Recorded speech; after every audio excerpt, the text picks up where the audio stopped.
इस वक्त आपको बड़ी खबर बता दें, जम्मू में हुए ड्रोन हमलों से जुड़ी हुई ये बड़ी खबर है। जम्मू में हुए ड्रोन हमलों के पीछे लश्कर का हाथ। जम्मू कश्मीर के डीजीपी दिलबाग सिंह का बयान सामने आया है। दिलबाग सिंह का कहना है कि दहशतगर्दी को जम्मू कश्मीर से खत्म किया जाएगा। इसके लिए जम्मू कश्मीर पुलिस और सिक्योरिटी फोर्सेस सरगर्म है। डीजीपी दिलबाग सिंह ने कठुआ में बयान दिया। उनका कहना है कि जम्मू में ड्रोन हमलों के पीछे लश्कर का हाथ है। साथ उन्होंने ये भी कहा कि दहशतगर्दी को जम्मू कश्मीर से खत्म कर दिया जाएगा। इसके लिए जम्मू कश्मीर पुलिस और सिक्योरिटी फोर्सेस सरगर्म है। आपको बता दें, जम्मू में इतवार को ड्रोन से हमला हुआ। एयरबेस स्टेशन पर दो ड्रोन के जरिए हमला हुआ। हालांकि उसमें किसी तरह का कोई नुकसान नहीं हुआ मिलिट्री के जो इक्विपमेंट्स हैं उन पर मिलिट्री इंस्टॉलेशन में जो बिल्डिंग थी उसके रूफ टॉप को जरूर नुकसान पहुंचा। इस हवाले से दिलबाग सिंह का बयान सामने आया है। यूज किए गए और एयरफोर्स स्टेशन पे सर जो बॉम्ब ड्रॉप किए, क्या उसमें इन्वेस्टिगेशन में भी आया, क्या ड्रोन्स ही थे और किस तरह का जो बॉम्ब्स हैं वो यूज किए? देखिए, अभी तक का जितना इनिशियल एविडेंस सामने आया उसके हिसाब से ड्रोन्स का इस्तेमाल किया गया है और बाकी जो पहलू हैं इसके अलग अलग वो तफ्तीश के दौरान देखे जाएंगे कि ड्रोन पार से उड़ा या फिर बॉर्डर के आसपास से या इंटरनली कहीं से उसको उड़ाया गया। फिर इंडिकेशंस हैं कि लश्कर तौबा का इसमें हाथ शामिल है, क्योंकि लश्कर तौबा लगभग दर्जन से ज़्यादा गतिविधियां इस तरह की पहले कर चुकी हैं, जिसमें वेपन ड्रॉपिंग के केसेस भी हैं, आईडी भी जहां पर ड्रॉप करने के केस हैं। उस शाम को जब ये एयरफोर्स के एयरफील्ड पे अटैक हुआ जिसमें 2 बॉम्ब गिराए गए, आईडी जो वहां पर फटी और जिससे नुकसान हुआ, उसी रात को हम लोगों ने एक रेडीमेड आईडी जो पाकिस्तान से ड्रोन के जरिए आई थी, जो आगे क्राउडेड जगह के ऊपर प्लांट करनी थी, वो आईडी पकड़ी गई और उसमें पूछताछ के दौरान यही आइडिया लग रहा है कि इस तरह की लश्कर तौबा की प्लान्स थी कि कहीं यहाँ पर किसी वाइटल इंस्टॉलेशन को निशाना बनाया जाए। हम लोग बाकी जो इसके एस्पेक्ट हैं उसको अभी देख रहे हैं। इस वक्त एक और बड़ी खबर मुंबई से सामने आ रही है। गवर्नर और वज़राला के बीच खींचतान।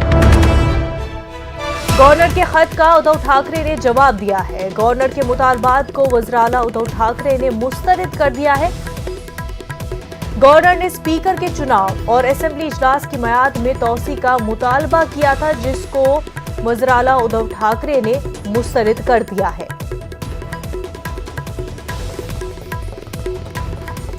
आपको बता दें कि गवर्नर ने वज़राला उद्धव ठाकरे को खत लिखा था, जिसमें स्पीकर के चुनाव और असेंबली इजलास की मियाद में तौसी करने का मुतालबा किया था, लेकिन वज़राला उद्धव ठाकरे ने इन मुतालबात को मुस्तरद कर दिया है। इससे पहले भी गवर्नर और वज़राला उद्धव ठाकरे के बीच टसल देखने को मिला था। मजीद तफसीलात के साथ हमारे नुमाइंदे अमित हमारे साथ जुड़ चुके हैं। अमित, गवर्नर की जानिब से खत लिखा गया लेकिन मुतालबात को मुस्तरद कर दिया उद्धव ठाकरे ने। देखिए, भगत सिंह कोश्यारी की तरफ से 24 जून को उद्धव ठाकरे को जो है पत्र लिखा गया था, उसमें कुछ मांग की गई थी। पहली मांग ये थी कि मानसून सत्र को बढ़ाया जाए, तो उद्धव ठाकरे ने जवाब दिया है कि 22 जून को विधानसभा के बिजनेस एडवाइजरी कमेटी की बैठक हुई थी। इस बैठक में कोरोना डेल्टा और डेल्टा प्लस वेरिएंट को लेकर चिंता व्यक्त की गई थी।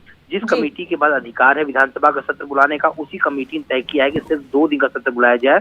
दूसरी लहर अब तक खत्म नहीं हुई और तीसरी लहर का खतरा बताया जा रहा है। दूसरी मांग ये थी कि विधानसभा के अध्यक्ष का चुनाव जल्द हो। इस पर भी उद्धव ने जवाब दिया है कि विधानसभा अध्यक्ष के चुनाव के लिए समय की कोई मर्यादा तय नहीं की गई है। फिलहाल विधानसभा के उपाध्यक्ष नरहरि झिरवल के पास चार्ज है और उनके नेतृत्व में हाल में ही बजट सेशन पूरा हुआ, इसलिए बिना विधानसभा अध्यक्ष के अब तक कोई भी संवैधानिक समस्या नहीं आई है और स्पीकर के चुनाव के वक्त सभी सदस्यों का मौजूद होना जरूरी है और 72 घंटे पहले सभी सदस्यों का RT-PCR टेस्ट जरूरी है और कोरोना संक्रमण को देखते हुए सभी प्रक्रिया का पूरा करने के बाद ही ये सत्र बुलाया जाएगा। और तीसरा और आखिरी मांग था ओबीसी आरक्षण का मुद्दा प्रलंबित है, इसको लेकर भी जवाब दिया गया कि हमें ओबीसी की चिंता है और इसलिए कुछ दिन पहले प्रधानमंत्री मोदी से भी मिलने दिल्ली गया था और उनसे मैंने इस मामले का हल निकालने का अनुरोध किया है। आरक्षण के लिए एम्पिरिकल डेटा बहुत जरूरी है, ये डेटा केंद्र सरकार के पास है। हमने उनसे विनती की है कि आप इस मामले का केंद्र से फॉलोअप लें, मुझे उम्मीद है कि आप ये जरूर करेंगे। यानी कुल मिलाकर देखा जाए तो तीनों ही मांगों को उद्धव ठाकरे ने ठुकरा दिया है। यानी एक बार फिर सब देख सकते हैं महाराष्ट्र की राजनीति में ठाकरे वर्सेस राज्यपाल कोश्यारी जो है वो दिखता हुआ साफ नजर आ रहा है। बिल्कुल अमित, और ये पहली बार नहीं होगा कि यहाँ पर हम गवर्नर और उद्धव ठाकरे के बीच में इस तरह की खींचतान देख रहे हैं। 12 जो नॉमिनेटेड लेजिस्लेटिव काउंसिल के लिए मेंबर्स थे उनके अपॉइंटमेंट को लेकर के भी हमने देखा था कि दोनों के बीच टसल देखने को मिली थी। देखिए निश्चित तौर पे जब से एकदम जो अर्ली मॉर्निंग जो है बीजेपी और एनसीपी की सरकार जो है भगत सिंह कोश्यारी ने बनवा दी थी, तब से ही शिवसेना जो है वो कोश्यारी के खिलाफ नजर आ रही है। उसके बाद हमने देखा कि 12 लोगों की जो एमएलसी यानी विधान परिषद की सूची जो दी गई थी कि इन्हें नॉमिनेट किया जाए, लेकिन वो सूची पिछले 3 से 4 महीनों से पड़ी हुई है राज्यपाल भवन में, लेकिन उस पर अभी तक अंतिम फैसला नहीं लिया गया है। फिर उसके बाद हमने देखा कोरोना को लेकर हो, चाहे किसानों के मुद्दे को लेकर हो, चाहे बारिश को लेकर हो, हर एक मुद्दे पे जो है राज्यपाल जो है लगातार सीएम पे कटाक्ष करते चले आ रहे हैं। और दोनों के बीच की जो कड़ी है वो साफ साफ बीजेपी भी नजर आ रही है। बीजेपी का साफ तौर पे कहना है कि ये सरकार जो है मनमानी कर रही है, और इसी के मद्देनजर हम देख रहे हैं कि ठाकरे वर्सेस राज्यपाल कोश्यारी ये बहुत महीनों से जो है महाराष्ट्र में चलता नजर आ रहा है, और इसी का एक परिणाम जो है आज की चिट्ठी भी दिख रही है। जी बिल्कुल अमित, बेहद शुक्रिया आपका तमाम तफसीलात। आगे बढ़ते महाराष्ट्र के नायब वज़ीर आला अजीत पवार से जुड़ी चीनी की मिल कुर्क किए जाने से हलचल मची है। अजीत पवार के दिफा में पार्टी सामने आई है। एनसी लीडर और महाविकास अघाड़ी में अक़लियती वज़ीर नवाब मलिक का कहना है कि अजीत पवार और उनके अहल खाना ने कोई गलत काम नहीं किया है, कारोबार करने का हक उन्हें है, उन्हें बदनाम करने की साजिश की जा रही है। जिस तरह से ईडी के जरिए खबरें फैलाई जा रही हैं कि अजीत पवार जी और उनके परिवार की संपत्ति कुर्क की गई है, सीज की गई है। जो भी ईडी की कार्रवाई है वो अपना कानून के तहत काम कर रहे हैं। निश्चित रूप से अजीत पवार जी हों, उनके परिवार के लोग हों, किसी भी तरह का कोई भी गैर कानूनी काम नहीं किया है। और निश्चित रूप से अगर कोई भी जानकारी ईडी मांगेगी तो निश्चित रूप से दिया जाएगा। अगर कोई परिवार, कोई व्यक्ति कानूनी तरीके से कारोबार करता है तो उसका अधिकार है। जिस तरह से खबरें फैलाई जा रही हैं, कहीं ना कहीं पार्टी और नेता को बदनाम करने का। मारूफ शायर मुनव्वर राना के घर पर आधी रात के बाद तकरीबन 1:30 बजे पुलिस ने दबिश दी और बगैर बताए हुए घर में दाखिल हो गए। पुलिस की अचानक छापेमारी से घर के खवातीन परेशान हो गई। पुलिस एहलकारों के साथ खवातीन का कांस्टेबल नहीं थी। मुनव्वर राना की बेटी और नवासी के साथ बदकलामी की गई और उनके मोबाइल छीन लिए गए। वाज़ेह है कि गुज़िश्ता काफ़ी अरसे से मुनव्वर राना बीमार चल रहे हैं। 2 रोज़ कबल रायबरेली में मुनव्वर राना के बेटे तबरेज़ राना पर जानलेवा हमला हुआ था। इस फायरिंग में तबरेज़ राना बाल बाल बचे थे।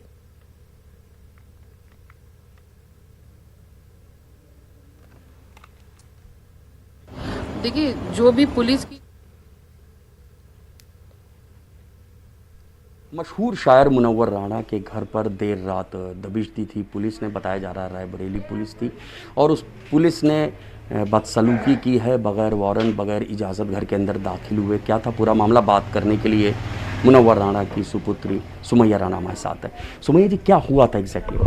कल रात तकरीबन 1:15 बजे बहुत सारे पुलिस की वर्दी में और कुछ सादे कपड़ों में भी लोग थे, और वो पहले इस जगह दाखिल हुए जहाँ अभी आप बात कर रहे हैं खड़े, यहाँ क्योंकि ये पापा का एरिया है, यहाँ रहते हैं, अंदर लाइब्रेरी है, इसमें चले गए। कुछ लोग चले गए ऊपर घर में, और घर में इत्तेफाक से कोई नहीं था, बच्चियाँ थी, मेरी बेटियाँ थी और मेरी बहन की बेटियाँ थी।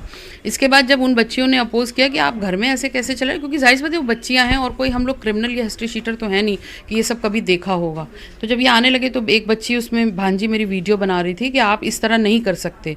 तो उसके बाद इन्होंने उसके साथ बदसलूकी की, बेडरूम तक चले गए, पूरा अंदर जो मेरी भाभी का कमरा था और मेरी मम्मी का, सब जगह। उसके बाद जब लेडी कांस्टेबल की बात पूछी गई तो इन्होंने शायद हुसैनगंज थाने से एक लेडी कांस्टेबल बुलाई थी। She was just a dummy, वो एक साइड में खड़ी हुई थी। और उसके बाद इन्होंने पूरे घर में जा करके, मेरे घर के मेन डोर से लेके और अंदर तक सीसीटीवी कैमराज लगे हुए हैं, ये सब कुछ प्रूवन है, ये प्रूव हो जाएगा। तो मैं यही बोल रही हूँ कि मुझे इस बात का ऑब्जेक्शन है। पुलिस आई, ठीक है, आप आते, आप किसी आतंकवादी, चोर, उचक्के या आप किसी हिस्ट्री शीटर के घर नहीं आए थे।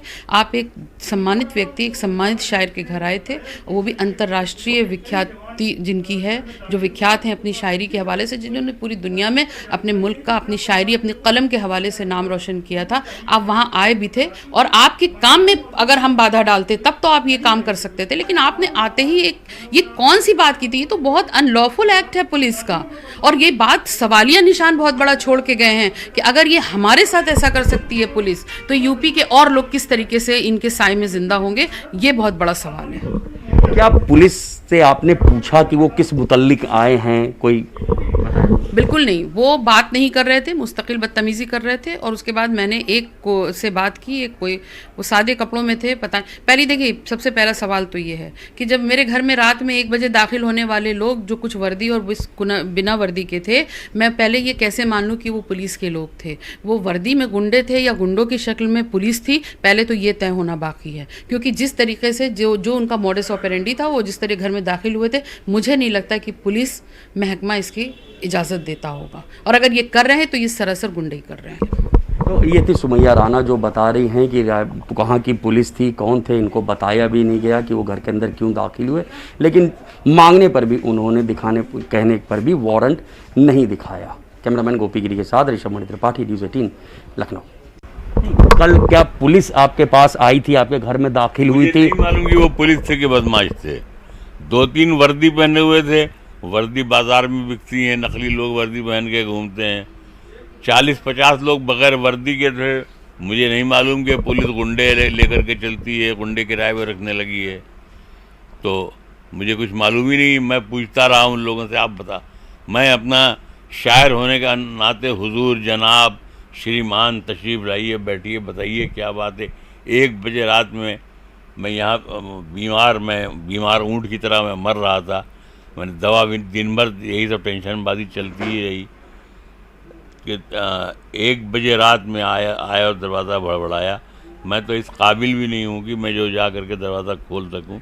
एक मुलाजिम है मेरा जो मुझे पकड़ के बाथरूम या कहीं भी ले जाता है। दरवाज़ा खोला गया, 2-3 लोग आए, मैंने उनसे पूछा भी, मैंने कहा बताइए क्या बात है बेटी, क्या कोई परेशानी? तो कुछ बोलने की ना उन्होंने आखिर तक वो मेरे पास आए नहीं। मैं उनसे ये कहता रहा, मैंने कहा कि देखिए, अगर कोई ऐसा आप अपने स्टार बढ़वाना चाहते हैं तो आप मुझे ले चलिए, पकड़ लीजिए। साहब ये तो गुंडागर्दी है, इसमें फिर आप मुझे ले चलिए, किसी झाड़ी में मार के फेंक दीजिए। और आप नहीं मारेंगे, आज मैं चिट्ठी लिखूंगा, मैं अभी कि मैं सुसाइड कर लूँगा। मैं ऐसी ज़िंदगी नहीं जीना चाहता हूँ। मेरा कोई जो 70 बरस का जो कैरियर है वो कोई मुजरिम का नहीं है। हमारे बेटे के खिलाफ कोई भी FIR नहीं है। हमने इस देश का, लोग कहते हैं कि गौरव बढ़ाया है। हमने इस देश को लूटा नहीं है। हम यहाँ इस मुल्क में अगर हम आए थे तो हम यहीं दफन हो गए। हमारे बुजुर्गों की कब्रें यहीं हैं। एक मामला जो बताया जा रहा है, रायबरेली में आपके बेटे ने कोई FIR दर्ज करवाई थी, अपने ऊपर हमले की फायरिंग हुई थी। अब पुलिस की जांच में ऐसा सामने आ रहा है कि वो फर्जी मामला था, उन्होंने खुद अपने ही लोगों से खुद पे हमला करवाया था सिक्योरिटी लेने के लिए। क्या जानकारी आपको? देखिए, ऐसा है कि फर्जी है या नहीं है, इसका फैसला अदालत करती है, पुलिस करती है, तफ्तीश करती है। लेकिन इस गुंडागर्दी की हम इजाज़त नहीं दे सकते हैं। सिर्फ हम गुंडागर्दी के ख़िलाफ़ हैं। बाकी पुलिस इतनी होशमंद है, तो जब उनको मालूम है एक मामला चल रहा है, तो उन्हीं लोगों के ख़िलाफ़ ये FIR भी की गई। तो उनके साथ क्या, उनको बुलाया, उनको गुड़ खिलाया, लड्डू खिलाया और छोड़ दिया। आपने उनसे तो पूछा नहीं, आप उनसे भी पूछते। और मालूम हुआ कि यहाँ वो दबिश दे रहे हैं आप मेरी इज्जत को खाक में मिलाने के लिए, सिर्फ इसलिए कि हम एहतजाज करते हैं, हम अपने ज़िंदा होने का सबूत देते हैं। हम लहरों के साथ नहीं बहते हैं, क्योंकि लहरों के साथ लाशें बहती हैं। हम लहरों के ख़िलाफ़ बहते हैं। तो हुकूमत, जब बीच में एक मुकदमा मेरे ऊपर कायम किया गया, तो जब कोई नहीं मिला तो एक दरोगा से मेरे ऊपर मुकदमा करवा दिया गया। तो मेरा कहने का मतलब ये है कि हम पूरी ज़िंदगी एक तो किसी पार्टी के हैं नहीं, हम शायर हैं, शायर की हैसियत से मरना चाहते हैं, हिंदुस्तानी हैं, हिंदुस्तानी की हैसियत से मरना चाहते हैं। एक बात ये बताइए, जैसा पुलिस कह रही है अगर बेटे की आपकी कुछ गलती निकलती है तो आपका स्टैंड क्या होगा? नहीं, अगर बेटे की गलती निकलती है तो जाहिर सी बात वो मुकदमा दर्ज होगा, उसको जो भी अदालत फैसला करेगी वो ठीक है। तो ये तो अगर हमसे वो कह भाई उन्होंने अभी तो कुछ शुरू ही नहीं किया ना। मेरा वो एक शेर है, वो आज मेरे ऊपर आ गया कि मैं दहशतगर्द था, मरने पे बेटा बोल सकता है, हुकूमत के इशारे पर तो मुर्दा बोल सकता है। सुना है कि उसके कुछ दोस्तों को पकड़ के मारपीट करके उन्होंने उन लोगों से पूछा है, नाम पूछा, ये किया वो किया। भैया आप मुझे फ़ोन कर देते, मेरे पास आ जाते, मैं हाजिर करवा देता, उसमें क्या है। ये थे मशहूर शायर मुनव्वर राणा, जिन्होंने एक बात साफ की है कि अगर मेरे बेटे की कहीं कोई गलती भी है तो जो विधिक प्रक्रिया है उसके तहत उस पर भी कार्रवाई होनी चाहिए। लेकिन जिस तरह से कल रात को पुलिस पेश आई है उसको किसी भी तरह से सही नहीं माना जा सकता है। कैमरामैन गोपी गिरी के साथ ऋषभ मणि त्रिपाठी, न्यूज़ 18 लखनऊ। इस वक्त की बड़ी खबर आपको बता दें, खबर इस्लामाबाद से है। हिंदुस्तानी हाई कमीशन के अहाते में ड्रोन देखा गया है। सिक्योरिटी में रखना डालने पर हिंदुस्तान ने सख्त एतराज जताया है। काफी बड़ी खबर आपको बता रहे हैं, हिंदुस्तानी हाई कमीशन के अहाते में ड्रोन देखा गया है। इस्लामाबाद के हिंदुस्तानी हाई कमीशन अहाते में ड्रोन देखा गया है। सिक्योरिटी में रखना डालने पर हिंदुस्तान ने सख्त एतराज जताया है। पूरे मामले को पाकिस्तान के साथ उठाया गया है। आपको बता दें, सिक्योरिटी कंसर्न्स के हवाले से ये ड्रोन का मिलना काफ़ी बड़ी बात है और इससे सिक्योरिटी जो है हिंदुस्तानी हाई कमीशन में वो खतरे में पड़ जाती है। इस मसले को पाकिस्तान के साथ उठाया गया है और सख्त एतराज भी जताया गया है।